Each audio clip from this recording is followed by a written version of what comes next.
जय श्री कृष्ण। राधे राधे। भगतजनों, आज आप सबको माघ मास की शुक्ल पक्ष की एकादशी, जिसे जया एकादशी भी कहा जाता है, उस जया एकादशी की कथा सुनाती हूँ। ये बहुत ही फलकारी एकादशी है। इस लोक में सुख और परलोक में मुक्ति दिलाने वाली पुण्यदायिनी एकादशी है। व्रत कर सको तो उसका तो कहना ही क्या, अगर व्रत नहीं भी कर सको तो भी पूजा करके व्रत कथा जरूर सुने। कथा सुनने मात्र से जीवन के पाप कर्मों का नाश होता है।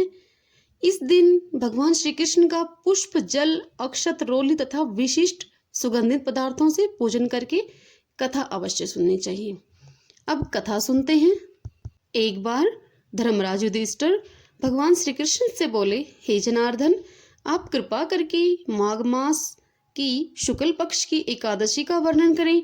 इसका क्या नाम है, विधि क्या है, कौन से देवता का पूजन करना चाहिए तथा यह एकादशी करने से क्या पुण्य फल प्राप्त होता है, हमें बताइए। युधिष्ठिर की बात सुनकर भगवान श्री कृष्ण कहने लगे, हे नरेश, इस माह की एकादशी को जया एकादशी कहते हैं। इस उपवास से भूत प्रेत आदि योनि से छुटकारा मिलकर श्रेष्ठ योनि मिलती है। इस एकादशी उपवास को भी नियमानुसार व विधि पूर्वक करना चाहिए। मैं तुम्हें इसकी कथा सुनाता हूँ। चित्त लगाकर यह कथा सुनो। स्वर्गलोक में इंद्र का राज्य था। इंद्र वहां अमृतपान करता था और नंदवन में अप्सराओं के साथ आनंद पूर्वक काम क्रीड़ा करता हुआ रहता था। एक दिवस जब इंद्र अप्सराओं के साथ काम के लिए मगन था, उस जगह गंधर्व गान कर रहे थे। इनमें से एक बहुत प्रसिद्ध गंधर्व जिसका नाम पुष्पदंत था, वह भी अपनी पुत्री, पत्नी व पुत्र के साथ गायन कर रहा था। उसके पुत्र का नाम माल्यवान था।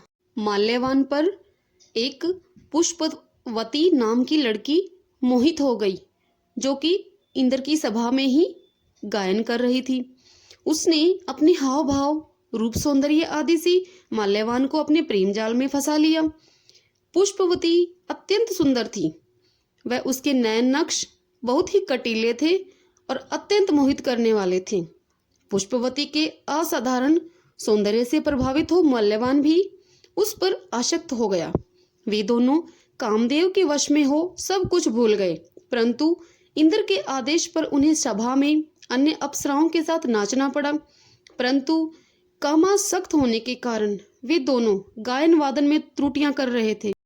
इंद्र उनकी कामातुर अवस्था देख अत्यंत कुपित हुआ और उसने उन दोनों को श्राप दे दिया और कहा, हे मूर्खों, तुम दोनों ने मेरा अपमान किया है, इसलिए तुम स्त्री पुरुष के रूप में मृत्युलोक में जाकर पिशाच का रूप धारण करो और अपने दुष्कर्मों का फल भोगो।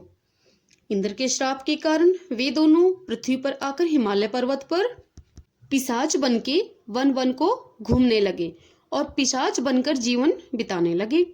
उन्हें गंध, रस, स्पर्श आदि का भी अनुभव नहीं होता था। वे दोनों बहुत दुखी हो रहे थे तथा अपने कष्ट भोग रहे थे। दुख के कारण रात दिन वे एक क्षण भी सो नहीं पाते थे। वे अनेक प्रकार के दुखों से ग्रसित थे। जहां पर भी वे ठहरे थे वहां पर भयंकर सर्दी थी, जिसके कारण उनके रोमकूप खड़े हो रहे थे तथा दांत भी किटकिटा रहे थे।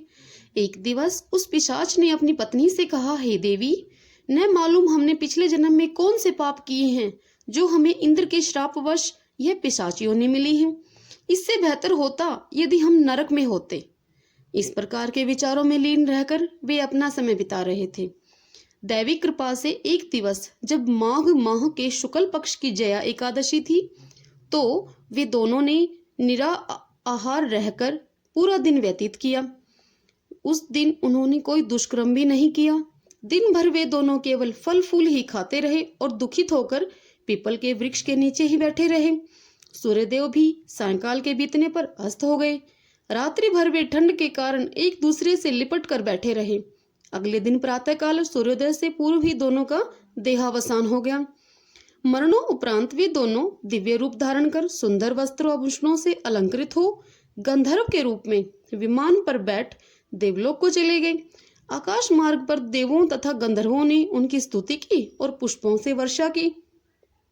देवलोक में पहुंचने पर दोनों ने इंद्रदेव को नमन किया। इंद्र भी उन्हें उनके वास्तविक रूप को देख बहुत चकित हुए और उनसे पिशाच योनि से मुक्ति उन्होंने किस प्रकार पाई पूछने लगे। इस पर माल्यवान गंधर्व ने कहा, हे देव, हमने जया एकादशी व्रत और विष्णु भगवान के पुण्य प्रभाव तथा जया एकादशी के व्रत के पुण्य से मुक्ति पाई है। इस पर इंद्र ने कहा, आप दोनों की हम वंदना करते हैं। यह सब जया एकादशी व्रत का प्रभाव है तथा शिव तथा विष्णु भक्तों को हम वंदना योग्य मानते हैं। अब तुम अपनी पत्नी पुष्पवती के साथ सुखपूर्वक रहते हुए विहार कर सकते हो। हे कुंती पुत्र, जया एकादशी व्रत कुयोनि से मुक्ति दिलवाता है। अतः जो प्राणी नियम अनुसार व विधि पूर्वक इस जया एकादशी का उपवास करते हैं, जो जप तप दान व यज्ञ करते हैं और जो प्रभु में श्रद्धा और भक्ति भाव रखते हैं, वे सभी हजारों वर्षों तक स्वर्ग में रहकर अनंत सुखों का उपभोग करते हैं। बोलो वृंदावन बिहारी लाल की जय, मोर मुकुट वाले की जय। भगतजनों, इस कथा के साथ एकादशी महात्म्य और विष्णु सहस्त्रनाम पाठ मात्र सुनने से आपके सब कष्टों का अवश्य ही निवारण होगा। जय श्री कृष्ण, राधे राधे।